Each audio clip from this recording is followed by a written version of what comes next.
आपका खुद का जो डिमांड का लिस्ट था वो बहुत लंबा था। आप गवर्नर बनना चाहते थे, अपने बेटे के लिए आप विधानसभा का टिकट मांग रहे थे, विधान परिषद का। एकदम अबसर्ड बात इसको मैं कर सकता हूँ। जिंदगी में हम कभी भी गवर्नर बनना नहीं चाहते थे।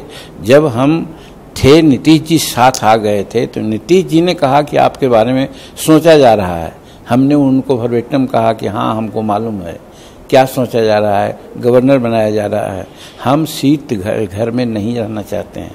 जब तक मेरे नब्ज में एक भी बूंद खून है, गरीबों के लिए लगेगा, हम गरीब के बीच में रहेंगे। आपने कभी आपकी किसी से बातचीत नहीं हुई कि आपको गवर्नर? किसी से नहीं, कभी नहीं।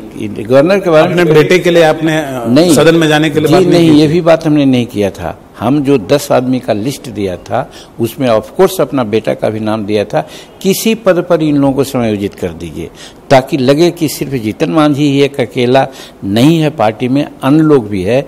उस बहाने 10 गो गाड़ियां हो जाएगी। हम कहीं अगर जाएंगे तो 10 गो गाड़ी जाएगी। पार्टी के नेताओं के लिए गाड़ी चाहते थे?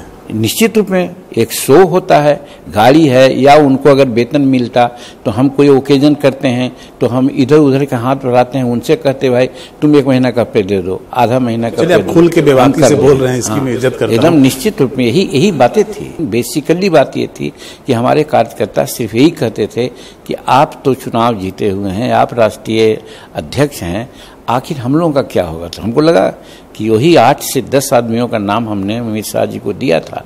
वो भी कब? जब नरेंद्र भाई मोदी जी ने कहा कि बातें हो गई है, आप उनसे बात कर लीजिए, तो दिया था। 3 साढ़े 3 वर्ष तक हम लोगों ने प्रतीक्षा किया।